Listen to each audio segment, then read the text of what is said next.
Soy el doctor Oscar Valencia, coordinador de este espacio de educación médica continua. El día de hoy tendremos el honor de tener al doctor Carlos Echeverría, que nos presentará una plática muy interesante sobre síndromes neurocutáneos. Me voy a permitir dar una pequeña reseña del doctor Carlos Mario Echeverría Palacio, quien estudió medicina en la Universidad del Rosario en Bogotá, Colombia. Es epidemiólogo, también obtuvo esta especialidad en dicha universidad y la especialidad de neuropediatría la realizó en la Universidad Nacional de Colombia. Él es profesor de la Fundación Santa Fe de Bogotá, en donde ejerce como neuropediatra y también en su consulta privada. Nos da mucho gusto que esté aquí el doctor Carlos Echeverría. Carlos, es un honor que estés con nosotros. Adelante. Muchísimas gracias. Voy a compartir mi pantalla. Eh, por favor, confírmenme que la estén viendo ya. Ya, perfecto. Perfecto. Bueno, no, muchas gracias a ustedes por la invitación y a todas las personas que están conectadas y aceptaron este tema para hoy. Es un tema muy interesante. Nos gusta mucho porque a veces suena como esotérico, ¿sí? Como raro, como muy sofisticado, pero digamos que lo importante aquí es entender que por lo general nuestra primera línea para detectar a los niños con sospecha de condiciones neurocutáneas son los pediatras, los médicos generales, pero los pediatras sobre todo. Y hay que entender o aprender a sistemáticamente vigilar la piel. Digamos que esta conferencia no es, digamos, no está encaminada a profundizar al detalle sobre cada una de las condiciones neurocutáneas, porque pues obviamente pudiéramos hacer un módulo donde se cogiera enfermedad por enfermedad, sino que vamos a hacer una vista general que nos permita tener herramientas para defendernos cuando sospechemos o cuando estemos ante una anormalidad y que no pase que pase mucho tiempo antes de que podamos sospechar algo de esto y digamos, eso sea en detrimento de la salud de nuestros niños. Dicho de otra forma, esto no es de los neuropediatras, a nosotros nos llega cuando ya tiene nos encanta cuando ya nos llega con la sospecha diagnóstica y son ustedes los que han hecho el ejercicio académico y práctico de decir, ok, estoy sospechando esto, como parte de mi sospecha voy a mandarlo a neuropediatría, ¿sí? Entonces es más o menos la idea. Yo, como me presentaban, soy neuropediatra de la Universidad Nacional de Colombia y me desempeño ahorita en el Hospital Universitario Fundación Santa Fe de Bogotá. Es un gusto estar con ustedes y pues espero responder todas sus preguntas al final de la conferencia.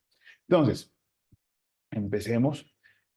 Como síndromes neurocutáneos, vamos a poner un gran grupo heterogéneo de enfermedades o condiciones que son de origen genético, que comprometen principalmente el sistema nervioso central, el sistema nervioso periférico y la piel. Digamos que ese es el principio general. No es como lo que la verdad para todo, pero el principio general es este.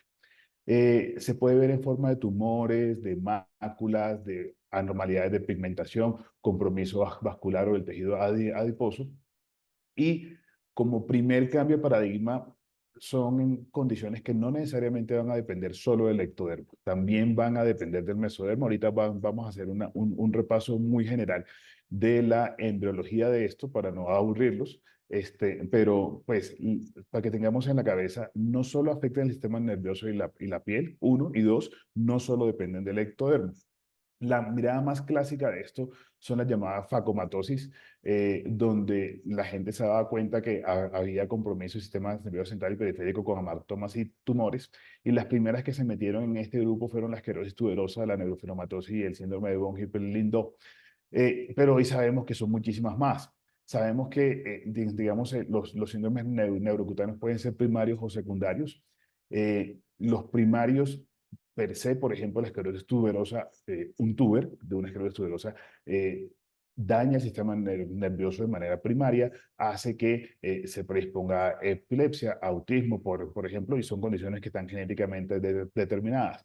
Mientras que también puedo tener un compromiso secundario donde hay una complicación o una manifestación de una condición subyacente. Por ejemplo, en el Sturge-Weber no hay un compromiso puntual del cerebro, pero el angioma pial comienza a afectar la corteza cerebral y genera una epilepsia refractaria. Digamos que esas son dos cosas para tener en cuenta. Yo puedo tener en los síndromes neurocutáneos un compromiso primario que afecte el cerebro o un compromiso secundario, ¿sí? Que sea una complicación de cada condición.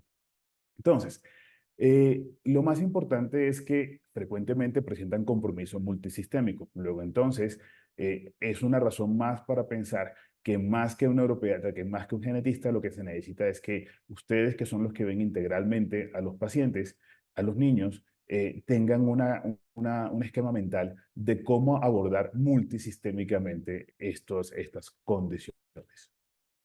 No son tan raras, hacen parte del grupo de las enfermedades huérfanas, pero igual entendemos que la neurofibrosis tipo 1 es 1 en 4.000 y la esclerosis tuberosa es 1 en 6.000. Esta es una revisión bastante vieja ya de hace 20 años, pero más o menos le da a uno un panorama de lo que pudiera pasar. Estas son las dos quizás más frecuentes para que lo tengamos en cuenta. Entonces, un vistazo a la parte genética, entendido que la cresta neural no solo da derivados que tienen que ver con el sistema nervioso, sino que también sale tejido conectivo, hay derivados en el tejido muscular, en los tejidos endocrinos y en las células pigmentarias. Eso nos puede hablar probablemente de la gran expresividad que yo puedo tener en estas condiciones.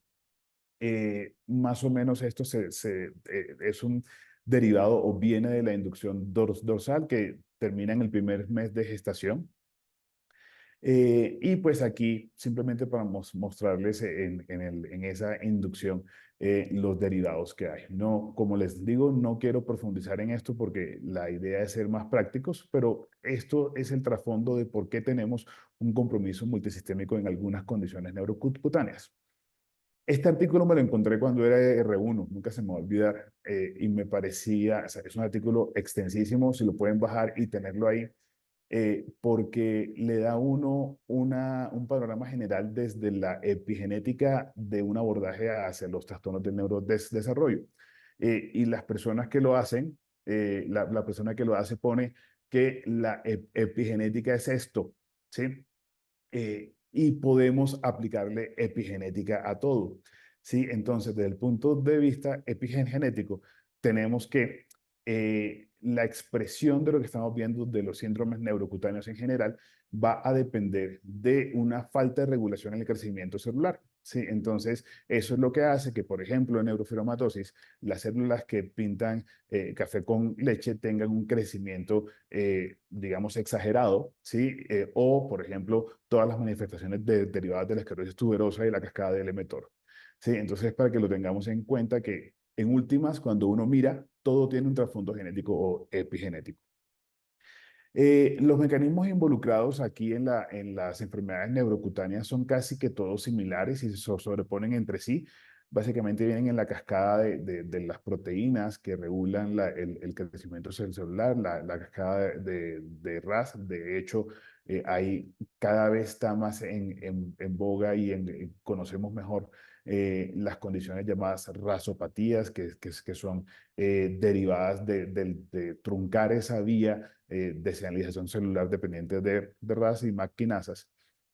Por ejemplo, acá tenemos el papel de la neurofibrominas que genera la neurofibromatiosis tipo 1, la TSS1 y TSS2 que son las que generan el complejo tuberosa, pero miren que hay otras como la taxateragestasa, el licoteresa pigmenti, el NUNAN que también puede ser tomado como un síndrome neurocutáneo y otros, ¿sí? Esto es para entender que, de hecho, si hiciéramos una actualización de tratamientos, la mayoría de los tratamientos que están o aplicándose o en estudio o en desarrollo van dirigidos a saltarse estas vías que están alteradas, ponerle vías alternas ¿sí? O bypassear la cascada donde se trunca como una manera de manejar estos desórdenes. Entonces, dijimos que esto tiene un trasfondo genético, luego entonces hay que buscarles un patrón de herencia que nos ayude a entender contra quién estamos peleando. La mayoría son de herencia autosómica dominante, al menos las que conocemos, ¿sí? La neurofibromatosis tipo 1, de la esclerosis tuberosa, la neurofibromatosis tipo 2, y el síndrome de von Hippel-Lindau son, digamos, de la muestra más importante de los que son autosómicos dominantes. Pero ojo, un gran porcentaje de estos pacientes van a ser casos de novo, ¿sí? O sea, no necesariamente tiene que haber una historia familiar para que esto pase.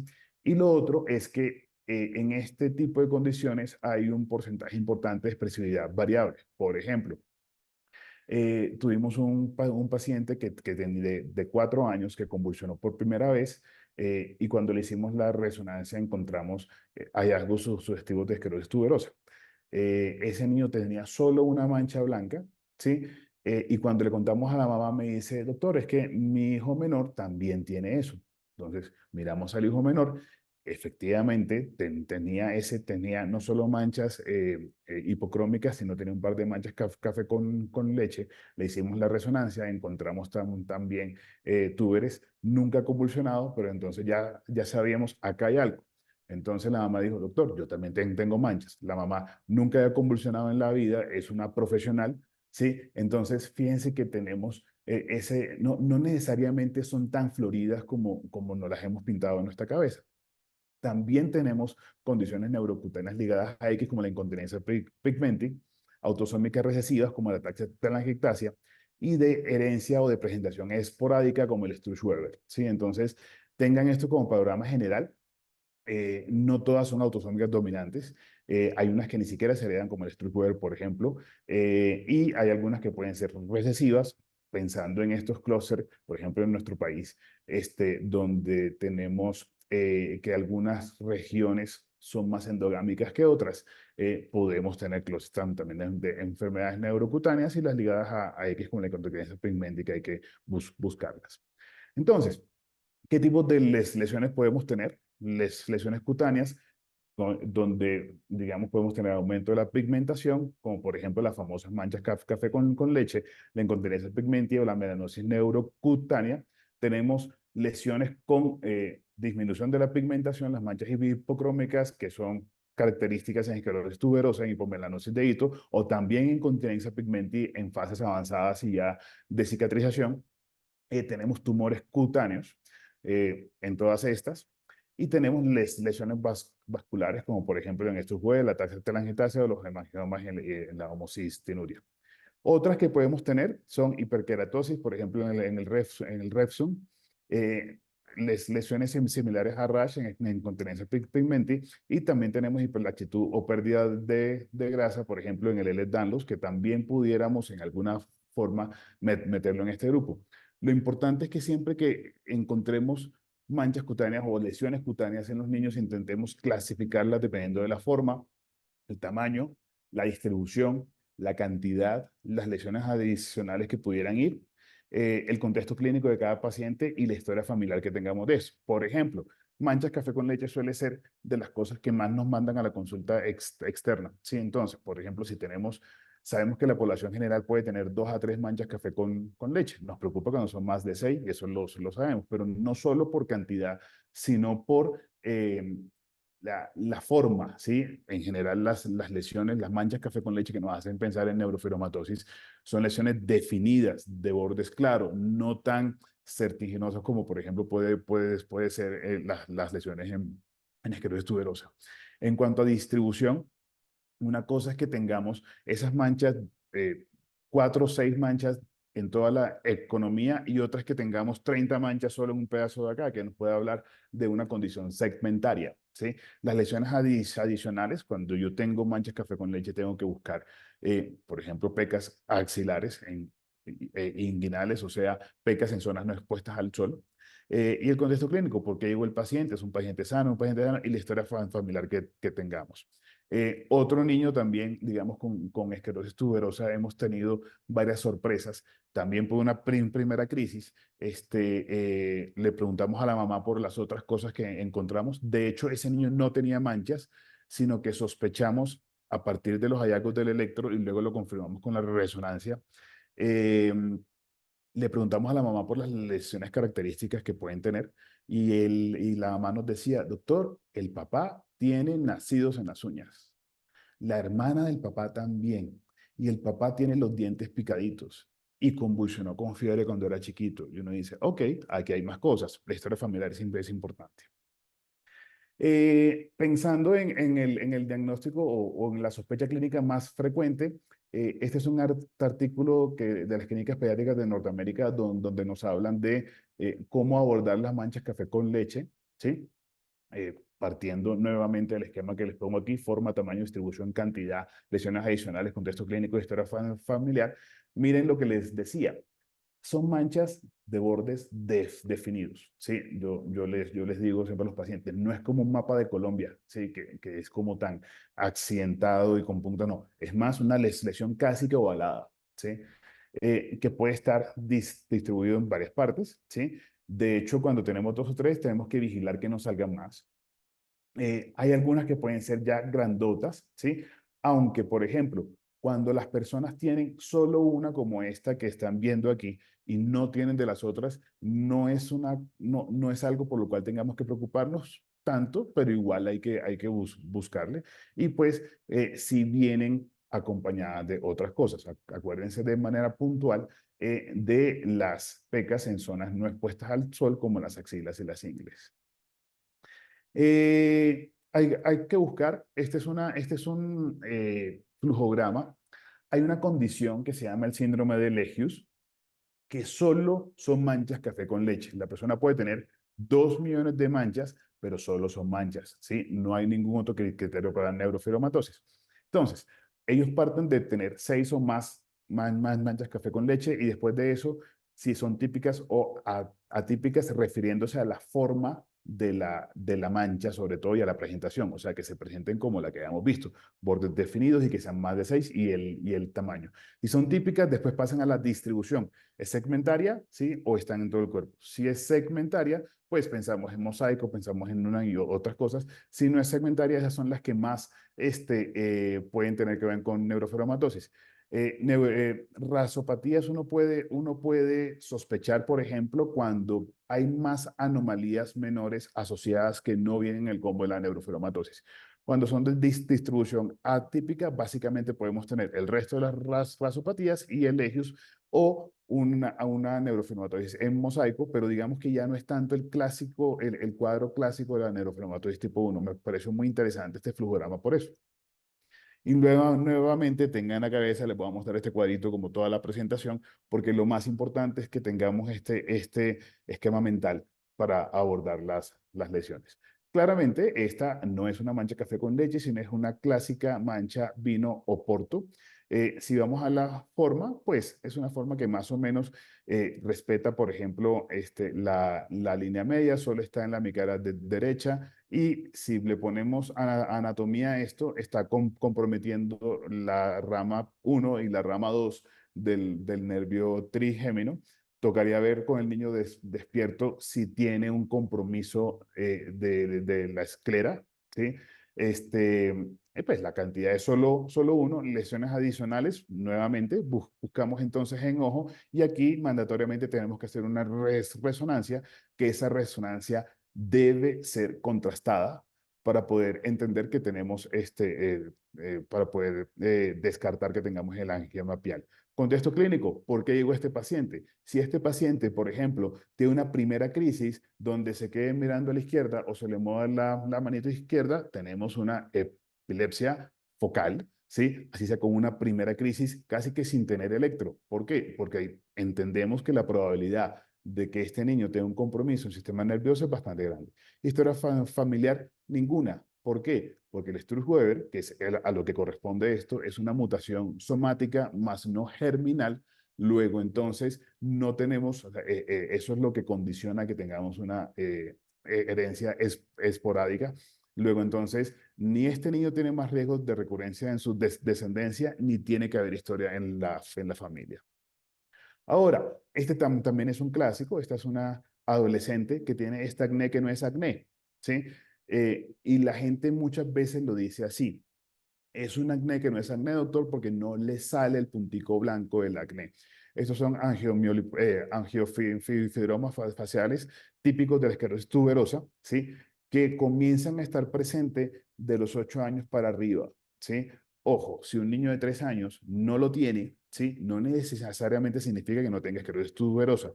De hecho, con esta lesión en especial, me interesa que tengamos el paradigma en la cabeza de que las condiciones neurocutáneas son evolutivas, ¿sí? El hecho de, o sea, eso implica que yo necesito hacerle un seguimiento estructurado, sistemático, donde yo mire piel, donde yo mire cada uno de los órganos que potencialmente se pueden afectar, porque esto puede salir en el tiempo.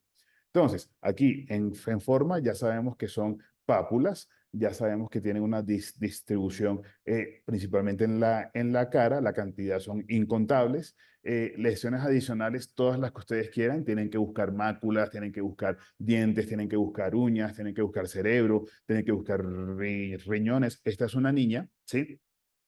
Pulmón se le mira después de los 20 años, pero tienen que tener en la cabeza que también se mira. Contexto clínico.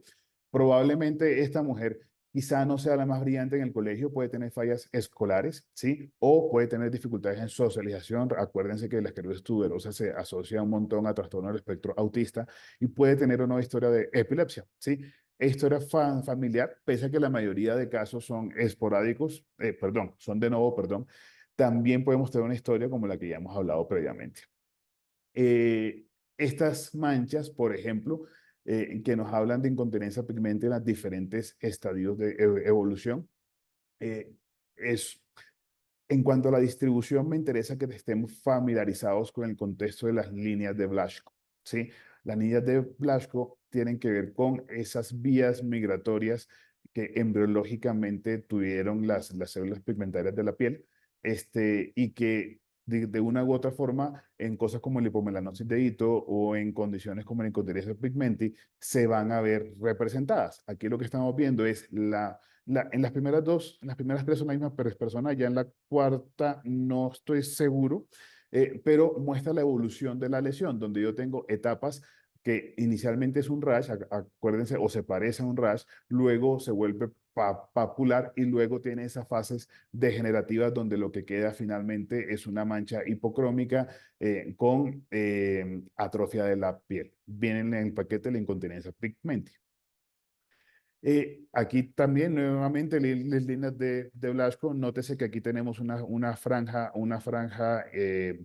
marroncita, una franja blanca, sí, eso nos habla y cuando lo vemos con las técnicas que usan los dermatólogos, con las lámparas de luz ultravioleta, esto podemos ver aún más cómo tenemos esa diferencia entre una línea celular y la otra. ¿Sí? Que esto es también, no en la incontinencia pigmentaria, sino en la hipomelanosis de Hito. ¿Qué otras cosas podemos ver? Telangiectasias. Esta es en la taxa de telangiectasia, esto es en esclera, esto es en el pabellón auricular, también puede ser aquí en los pómulos, ¿sí? Y nos habla de tener que buscar el resto de las cosas que pueden venir con la incontinencia, perdón, con la ataxia telangiectasia, buscando sobre todo la conjuntiva vulvar en áreas expuestas y esas no están presentes en el momento del nacimiento, sino que comienzan a empezar entre los 3 y los 5 años de vida.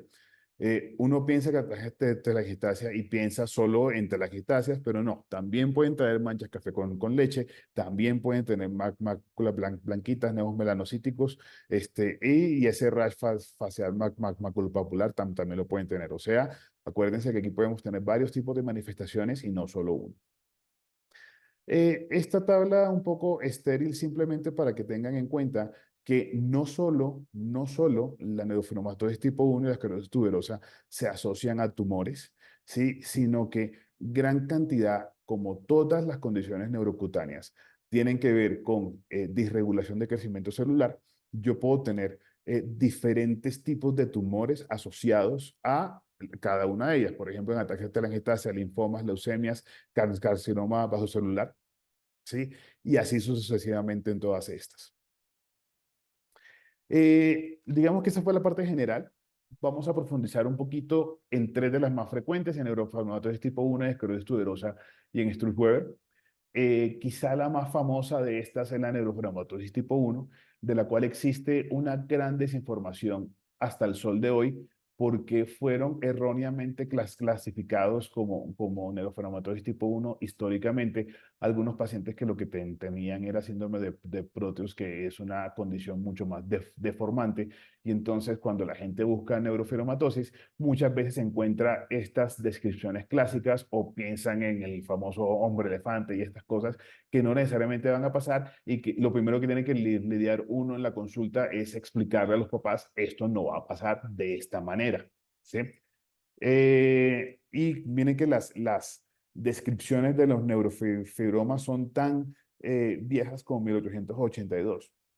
Entonces, los criterios diagnósticos clásicos de neurofibromatosis son estos: tener más de 6 manchas café con leche con estos tamaños, dependiendo de la edad; tener pecas en las axilas o en las ingles, en el glioma del nervio óptico; más de 2 neurofibromas subcutáneos; más de uno plexiforme; más de 2 nódulos de Leach; las lesiones esqueléticas que conocemos como la pseudoartrosis de la tibia, sobre todo la displasia del ala del efenoide o la escoliosis; y un familiar en primer grado con NF1. Estos son, digamos, los criterios clásicos.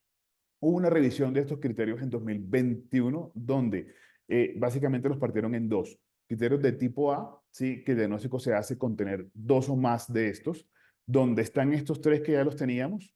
Y aquí, digamos, los cambios se los presento en los cuadros verdes con blanco. Y pusieron en uno solo tener 2 neurofibromas subcutáneos o uno plexiforme, al menos uno; tener 2 nódulos del Leach, pero eso lo complementaron con anormalidades coroideas, que son solo detectables a través de tomografía de coherencia óptica. Las lesiones esqueléticas, como la displasia del ala del efenoides, el arqueamiento de la tibia, o aquí meten pseudoartrosis de cualquier hueso largo. Uno tiene en la cabeza pseudoartrosis de la tibia, entonces pensaba en el niño que se fractura, se fractura, se fractura. Aquí hay un cambio de paradigma. Arqueamiento de la tibia, no solo, o sea, no necesariamente que se fracture, ¿sí? Y pseudoartrosis de cualquier hueso largo, ¿ya?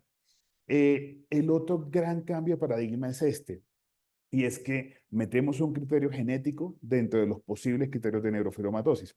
Eso a mí personalmente me produce un poquito de escozor, porque básicamente estamos llevando a que cualquier niño con manchas café con leche yo tenga que llevarlo a pruebas genéticas, y eso nos abre una discusión con respecto a la disposición de recursos de los sistemas de salud de nuestros países en desarrollo. Ahora, si hablamos solo de la parte académica, pues bien así. La importancia de este criterio, a mi juicio, tiene que ver con que nosotros vemos un gran espectro de variabilidad en el compromiso de pacientes con neurofibromatosis, que muchas veces puede ser explicado por el tipo de variante patogénica que se encuentre, ¿sí? En el gen del NF1. No solo eso, sino como las complicaciones adicionales que yo pueda encontrar también tienen que ver con eso. Y como que criterio B, digamos que también es un cambio de paradigma, porque siempre les decían a uno familiar en primer grado, por aquí dice un padre, ¿sí? O sea, solo va la mamá o el papá, no los hermanos, ¿sí? Si tienen diagnóstico de NF1, solo se necesita un criterio de los de arriba, ¿sí? Entonces, tengámoslos ahí presentes. Y fuera del cuadro voy a ponerles algunas cosas que están presentes en pacientes con neurofibromatosis, pero que no son parte de los criterios. Lo primero es que hay una frecuencia muy alta en macrocrania; lo segundo, de talla baja; y lo tercero, de otros tumores del sistema nervioso. O sea, no solo el glioma del nervio óptico, sino que muchas veces hemos visto gliomas difusos del tallo, ¿sí? Como tumores benignos, pero también hemos visto pacientes con neurofibromatosis tipo 1 que de un momento a otro debutan con sarcomas o con gliomas de alto grado que acaban con su vida en muy poco tiempo. Digamos, la mirada clásica desde de los criterios. Acá les muestro este estudio, es viejito, pero me gusta porque muestra más o menos la frecuencia en la que yo puedo encontrar estas manifestaciones. La mayoría de los pacientes lo que traen son manchas café con leche. La segunda manifestación de las que tienen que ver con criterios son las pecas axilares. Los neurofibromas afortunadamente solo afectan del 15% para abajo, el glioma del nervio óptico el 3%, sí, así que digamos que no está. Aquí me llama la atención que los nódulos del Leach solo los reportan en el 6. Uno tiene en la cabeza que se presenta mucho más, sí, pero bueno. Y miren esto. digamos que la neurofibromatosis como tal no cursa con epilepsia, no cursa con retardo mental, por ejemplo, con déficit cognitivo, pero sabemos y está claramente caracterizado que pueden tener dificultades en funciones ejecutivas, dificultades en matemáticas puntualmente, y fíjense que es el 50% casi de esta cohorte de pacientes que estaban mirando. Sí, para que lo tengamos en cuenta que estos niños también pueden tener una manifestación en su día a día en la parte académica. Y que vienen en combo, ¿sí? Hay muchos pacientes que van a tener más de una complicación asociada. Acuérdense del carácter evolutivo de esto. Cuando llegan los pacientes de un año, ¿sí? O en el primer año que les encuentran manchas café con leche, ya los ha mandado al oftalmólogo, ya les han hecho otras cosas. Al oftalmólogo tienen que ir como el screening normal que tengan que tener. Pero, por ejemplo, los nódulos de Leach, yo espero que se presenten después de los 4 años. ¿Sí? Entonces, por ejemplo, la mamá está feliz, no, doctor, ya fuimos al oftalmólogo y el oftalmólogo dijo que no tenía nada raro en el ojo y el niño tiene un año. Yo le digo, ok, listo, no necesariamente significa que no lo vaya a tener más adelante, ¿sí? Tengamos eso, ese concepto para mí es trascendental, que esto es evolutivo y que algunas de las lesiones, ¿sí? Tienen su momento a partir del cual pueden presentar. Se supone que, por ejemplo, el glioma del nervio óptico puede presentarse en los primeros 10 años, pero sabemos, ¿sí? Que si no está presente a los 2 años, es poco probable que se desarrolle en el camino. Hay que pensar y hay que vigilar otros tumores, pero ese no tanto. Este es un poquito más reciente de Pediatrics in Review del 2017, ¿sí? Donde dice que, digamos, en qué momento puedan estar. También le recomendamos a las mamás, por ejemplo, que cada 15 días o una vez a la semana le echen crema a los niños y les echen crema presionando la piel como para memorizarse táctilmente cómo está esa piel y que sean muy hábiles en darse cuenta cuando encuentren nódulos, ¿sí? Que no sean ganglios claramente, y que lo puedan a uno hacer pensar en la presencia de neurofibromas. Aquí un par de fotos de resonancia del glioma del nervio óptico, ¿sí?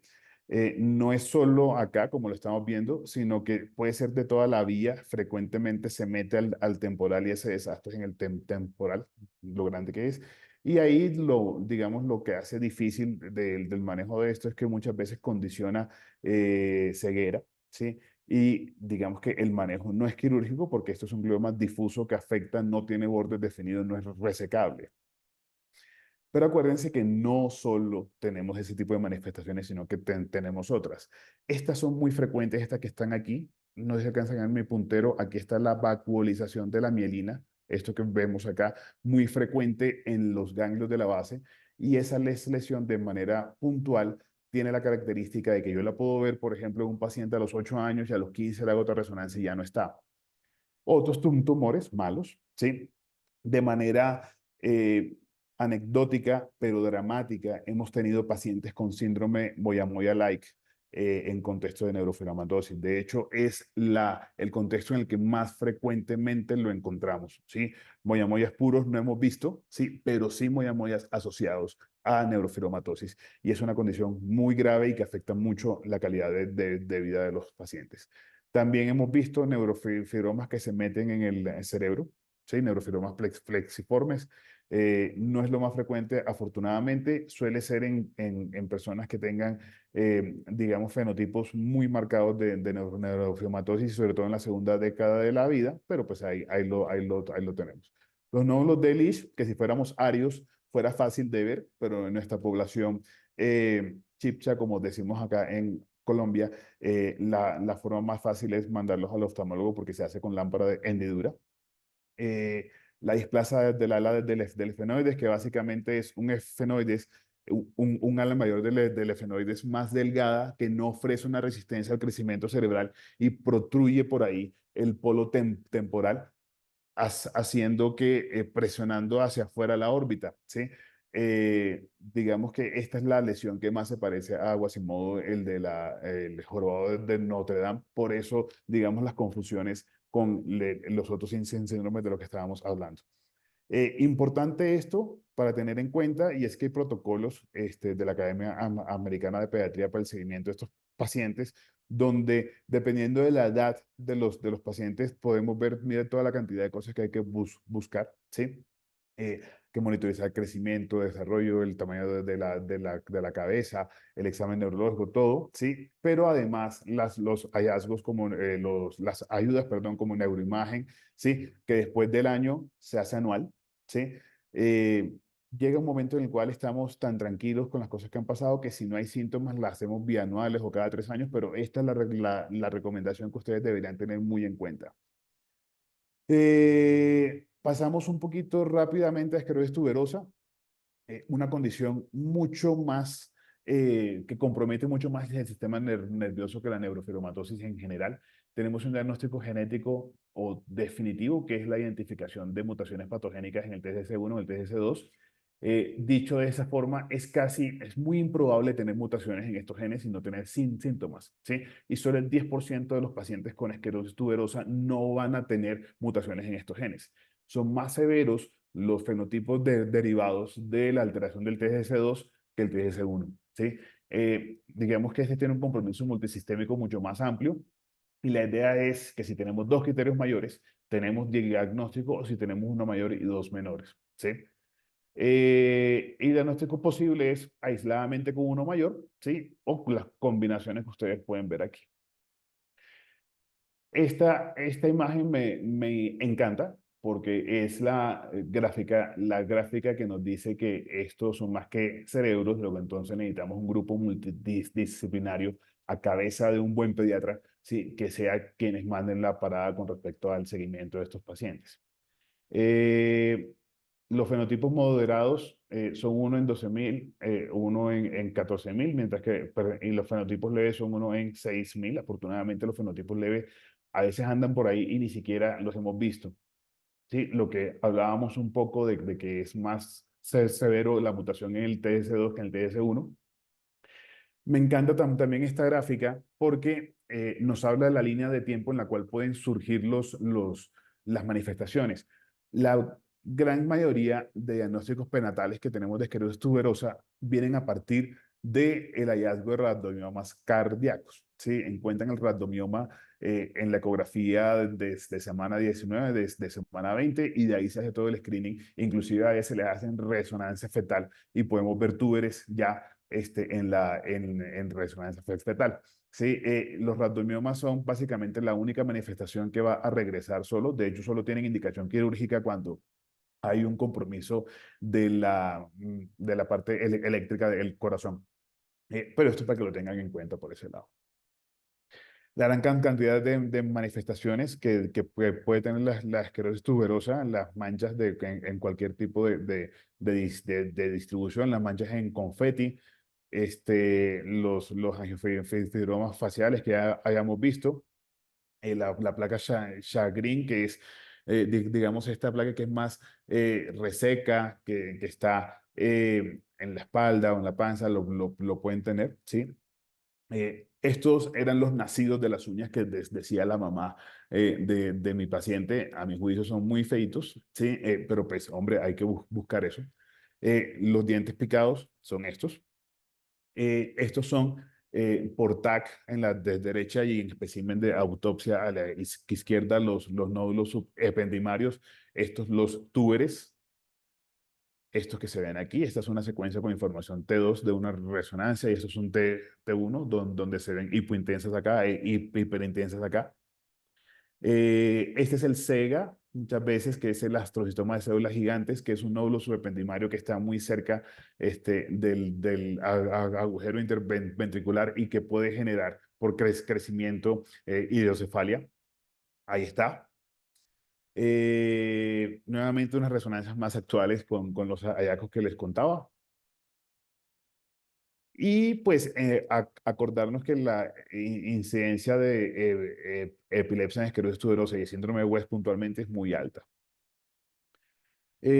Aquí está todo el screening que se recomienda para mirar multisistémicamente y las recomendaciones. Ahora, es importante este concepto para nosotros en neuropediatría, para los psiquiatras, para los psicólogos, para los que trabajan en educación, porque, digamos, el compromiso es aquí tenemos una confluencia entre síntomas o rasgos de autismo con retrasos del lenguaje, con trastornos comportamentales que a veces ni siquiera podemos ponerle elementos puros de cada cosa.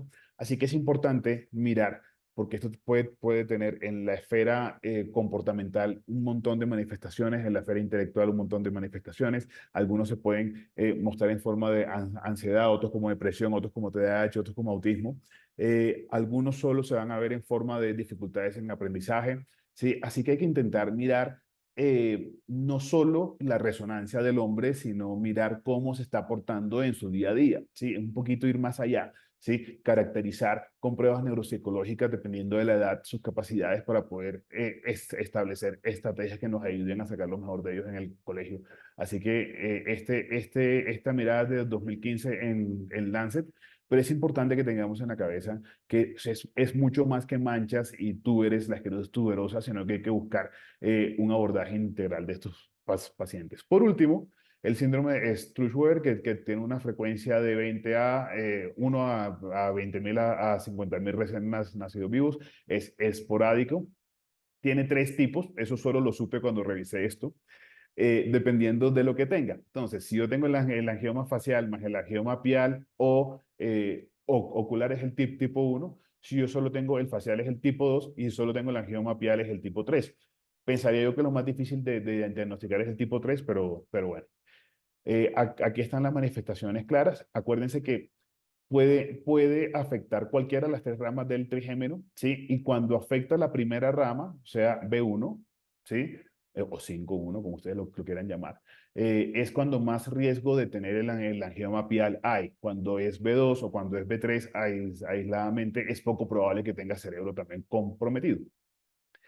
Eh, Aquí en la imagen de la derecha tenemos los fenotipos de riesgo de Sturge-Weber, que a mí cuando hice esta revisión me sorprendió mucho porque uno solo piensa en este que es B1 o este que es B1 más B2, pero hay un porcentaje de hasta el 30% de los pacientes que tengan una lesión en línea media con estas características de manera importante, que no regresen el tiempo. O sea, muchos de nuestros niños tienen esto, pero se les va yendo en el primer año, en los primeros 2 años. Si yo tengo después de los 2 años un niño que persista con una lesión en línea media con estas características, deberíamos buscarle para Sturge-Weber. O por ejemplo, si yo tengo un niño que convulsione y tiene esto, deberíamos ir más allá y priorizar la neuroimagen.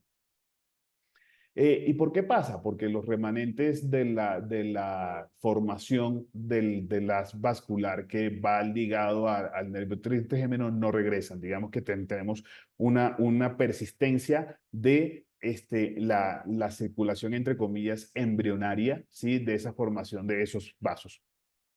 Y el daño en Sturge-Weber en cuanto a cerebro es un círculo vicioso en el cual yo tengo el angioma pial que cubre la corteza, le secuestra la sangre a la corteza cerebral, el cerebro dice, no me está llegando oxígeno, no me está llegando sangre, estoy en isquemia. Entonces, ¿qué hace? BEF1, factor de crecimiento derivado del endotelio vascular, y lo que hace eso es aumentar la angiogénesis en el angioma, ¿sí? Entonces, en la lesión pial y crece, secuestra más y se vuelve un círculo vicioso. Frecuentemente esto evoluciona a una epilepsia refractaria, a veces inclusive una epilepsia focal continua, y el único manejo curativo de esa epilepsia puede ser una hemisferotomía funcional, ¿sí? Donde aislemos el hemisferio que está invadido por el angioma. Sí, entonces acá tenemos una lesión hemisférica, todo el hemisferio izquierdo de este paciente está afectado. Y aquí el riesgo es que las redes epileptiformes pueden pasarse para el otro lado y aún después de haber hecho la resección, continuar con epilepsia. Esas son imágenes de TAC donde nos muestra que muy frecuentemente estos angiomas se calcifican, ¿sí? Para que lo tengamos en cuenta nomás. Y pues bueno, eso era lo que traía para mostrarles, digamos como conclusión. Vamos a estar expuestos a este tipo de lesiones casi que todos los días. Tenemos que perderle el miedo a mirar la piel, ¿sí? Y tenemos que preguntar puntualmente por lesiones cuando sospechamos cosas. No se nos puede pasar que no nos demos cuenta de estas cosas, ¿sí?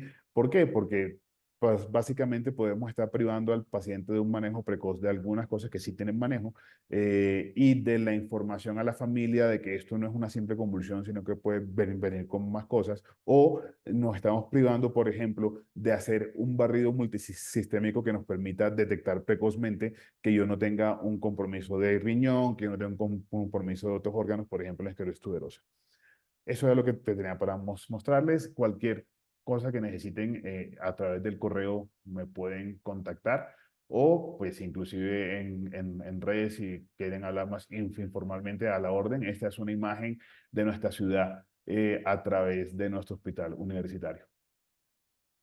Muchísimas gracias, doctor Carlos Echeverría, por esta excelente presentación. Temas tan difíciles de abordar y tan complejos.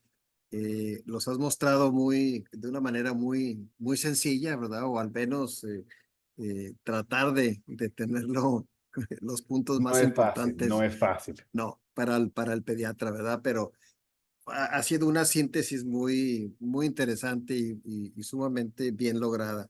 Tenemos aquí varias preguntas.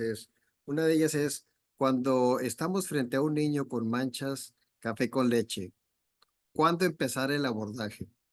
¿Cuándo referirlo? Básicamente el abordaje se empieza siempre, porque lo primero que tengo que hacer es mentalmente ese esquema que les mostraba, donde necesitamos entender, ¿realmente son manchas que preocupen? ¿Sí? Dónde está el punto? ¿Sí? Entonces, si tenemos manchas que cumplan los criterios, es decir, bordes definidos, que tengo 4, que tengo 5, que tengo 6, debe ir a neuropediatría, debe ir a genética, ¿sí? Ya pusimos el asterisco con respecto a eso. Pero el deber es remitirlo. Ahora, lo primero que tenemos que hacer además es buscar si tiene más cosas, ¿sí? O sea, es solo las manchas café con leche o tengo un papá con neuroferomatosis o tiene pecas o, ¿sí? Entonces, si tengo este tipo de cosas, ¿sí? Ya mi índice de sospecha aumenta un poquito más. Hay veces que hemos tenido colegas muy juiciosos que con un índice de sospecha alto nos lo mandan con resonancia de una vez. Puede pasar, sobre todo en sistemas donde la oportunidad de la visita con un subespecialista puede ser muy lejana, ¿sí? Ustedes pueden ser la puerta de entrada que nos ayude un montón con esos pacientes. ¿Sí? Entonces, digamos que ese es el punto, entender si es una mancha café con leche casual, por decirlo de cierta forma, ¿sí? O si también preguntarle a los papás, porque aquí dicen, doctor, él tiene esa mancha, pero yo también la tengo aquí. Casi toca, mamá, tranquila, no me muestres, yo confío en que tú la tienes, ya. Y la tiene la abuela, la tiene la tía y todos tienen la misma mancha. Uno dice, ok, no tienen neuroferomatosis, son gente sana, probablemente eso sea una mancha y no más. Entonces, en un paciente con esclerosis tuberosa, que tengamos la sospecha, vaya, de esclerosis Ah, tuberosa, sí, esa es más compleja por las, digamos, por la implicación que tiene esto. Tristemente, esclerosis tuberosa, las vías más frecuentes de sospecha, ¿sí? O viene siendo en la experiencia que tenemos, por ejemplo, el que le hicieron ecocardiograma o en la ecografía de semana 20 le encuentran los rhabdomiomas o que convulsionen, ¿sí? Esas son las dos puertas de entrada más frecuentes. Más allá de eso, que solo los pillen por manchas, casi que no suele pasar. O sea, me refiero, cuando a mí me mandan pacientes por anomalías cutáneas, suelen ser o manchas café con leche o vino porto, pero manchas blancas casi que no me mandan, por ejemplo, porque pensamos más en la café con leche que en la blanca. Acuérdate que se necesitan solo dos blancas, ¿sí? La población general puede tener hasta una. ¿Sí? Para pensar y para buscar. Y pues obviamente no es lo mismo que yo tenga un pelado de 18 meses que no hable, que no mire, que no responda, ¿sí? Y que tenga manchas, ¿ya? Yo digo, ok, este debe llevar una resonancia, a este hay que hacer una eco renal, hay que hacer otras cosas porque puede tener esclerosis tuberosa. Sí, es un reto, pero hay que buscar. O sea, no es solo, o sea, deberías hacer parte sistemática de nuestra exploración. En un paciente con nevo simple, manchas en salmón, ¿tendría que descartarse Sturge-Weber? No, digamos que ahí lo claro es eh, ver la evolución. Que muchas veces del nacimiento muchos niños traen algún tipo de mancha roja en cara o en la nuca, por ejemplo, es muy frecuente, ¿sí? Entonces, que valga la pena hacerle rezo a todos, no, ¿sí? Hay que vigilarlos y ver la distribución, ¿sí? Nos preocupa, por ejemplo, cuando se mete al ojo. Nos preocupa, por ejemplo, cuando compromete párpado. Nos preocupa, por ejemplo, cuando definitivamente yo veo una asimetría, ¿sí? No es aquí en la mitad, sino que es decididamente más de un lado que del otro. No necesariamente tiene que ser el vino Porto clásico, sino que puede ser un rosadito, ¿sí? Un rosadito. O sea, tuvimos una paciente que convulsionó la primera vez, una niña muy sana, que convulsionó la primera vez focal, se quedaba mirando a la izquierda y se le empezaba un bracito y ella no tenía una mancha claramente visible si uno no se le ponía al frente y la miraba con el sesgo. Eh, y esa niña, inclusive el angioma era muy discreto y solo por el contraste lo pudimos ver, ¿sí? Entonces ¿qué características tiene, qué distribución tiene? ¿En qué contexto clínico la estoy viendo? Acuérdense que no es solo la convulsión, sino, por ejemplo, si yo tengo un niño menor de un año con una asimetría en patrones motores, que es un signo de alarma grave, ¿sí? Un niño que definitivamente mueve más una mano que la otra, ¿sí? Y yo le encuentro el neo aquí, la mancha de vino porto acá, y digo, ok, a ese tengo que buscarle, ¿sí? Bien. Otra pregunta que nos hacen es, la técnica más útil, la técnica genética, los estudios genéticos, ¿cuáles son los que se solicitan? En general, depende, ¿sí? Porque eso va muy orientado al fenotipo, ¿sí? Porque aquí como la mayoría de estas condiciones son monogénicas, ¿sí? Principalmente monogénicas, lo primero que suelen hacer los genetistas es pedir secuenciación de los genes, ¿sí? Y en esa secuenciación de los genes se encuentran las anomalías que puede haber y las clasifican. Aquí, como digamos, muy pocos tienen criterios que solapen los unos con los otros. Esclerosis tuberosa es muy puntual, así que hacemos secuenciación de TC1 y TS2, y en neurofibromatosis ya hacen secuenciación del NF1.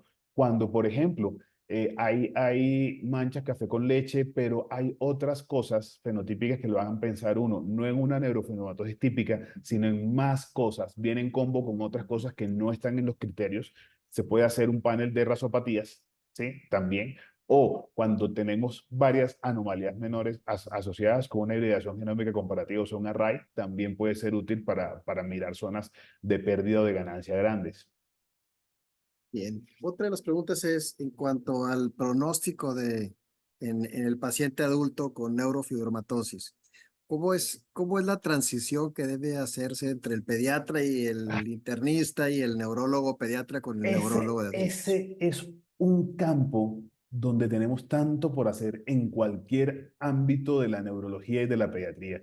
O sea, no hay nada que le angustie más a una mamá que ver que su pelado está próximo a sacar cédula. Sí, eso no hay nada próximo a los 18 años, me refiero, porque se sienten acéfalos en el paso. Los neurólogos de adultos, por ejemplo, detestan seguir autismos, déficit cognitivo. O sea, ellos solo siguen si convulsiona. Ellos solo siguen. O sea, eso es un reto, un cambio de paradigma para nosotros y también para el sistema de salud, ¿sí? Porque esas juntas que quisiéramos hacer, donde nos reuniéramos con los neurólogos, con los internistas, con los médicos generales, con los médicos familiares, no las pagan. Sí, en nuestro medio me refiero. Entonces, debería haber una transición en la cual partamos y entreguemos dependiendo del fenotipo. La mayoría de personas con neurofibromatoses van a tener fenotipos leves, ¿sí? Donde no van a tener un compromiso grande de neurofibromas y cosas varias. Sí vamos a tener un porcentaje de población que pues van a tener neurofibromas que se metan a la columna, van a tener cosas muy deformantes que tienen una complejidad mayor, ¿sí?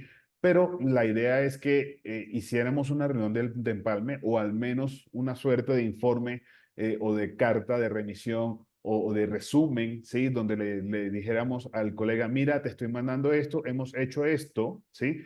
Y pues te hago un spoiler donde en el adulto pueden pasar estas cosas. En esclerosis tuberosa es importante, ¿por qué? porque en mujeres la linfangiomatosis, que es una lesión pulmonar, pasa después de los 20 años, ¿sí? En esclerosis tuberosa en mujeres. Entonces, pues, si tienen experiencias al respecto, me las pudieran compartir porque pues estamos tan en pañales como entiendo que pueden estar allá con respecto a lo que debería ser una clínica de transición de entidades neurológicas a la edad adulta. Muy bien. Un último mensaje a nuestra audiencia, doctor Echeverría. Eh, digamos que la primera vez que dicté esta conferencia le puse un hashtag a la primera hoja que decía hashtag eso que usted cree que es mío pero realmente es suyo. Es, es un llamado en amor a no tenerle miedo a ninguna de las cosas que sean de neuropediatría. O sea, eh, en general, en nuestros pregrados, la neurología es una ciencia oculta y si es de niños, aún peor, ¿sí? Pero en la vida real, nosotros que trabajamos con niños tenemos el deber moral y la responsabilidad con las familias de detectar cosas, ¿sí? A mí, miren, yo soy honesto, por cada 100 que me manden que no necesitaban venir, yo soy feliz, no perdono uno que necesitaba venir y no lo mandaron. ¿Sí? Entonces, estemos muy abiertos a tener, a mirar, a preguntar, a indagar, a darnos cuenta cuando las cosas no van bien. Y pues, no solo tengan una remisión, sino tengan un neuropediatra amigo donde griten, hey, vi esto, ayúdame. Si uno le dice, bueno, listo, mándalo y mándalo con esto, con esto, con esto y con esto. No le tengan miedo a eso, no le tengan pena a eso, porque a nosotros nos encanta trabajar de la mano con ustedes. Muy bien. Pues muchísimas gracias al doctor Carlos Echeverría por esta extraordinaria plática de temas tan complejos, enfermedades tan diversas y que como bien lo expresas, Carlos, pues tenemos que ser el primer contacto y poder coordinar y referir de manera adecuada. Eh, Les recordamos que nos hagan favor de llenar la encuesta de satisfacción. Tendremos un receso académico durante el mes de julio y regresaremos en agosto con un módulo de radiología. Veremos algo de exposición a radiación, medios de contraste, neuroimagen neonatal y también algo de medicina nuclear. Entonces los esperamos en agosto. En julio, pues bueno, descansaremos, tendremos otras actividades y nuevamente les agradecemos muchísimo. Muchísimas gracias al doctor Carlos Echeverría, muchísimas gracias a toda nuestra audiencia y que tengan un excelente día.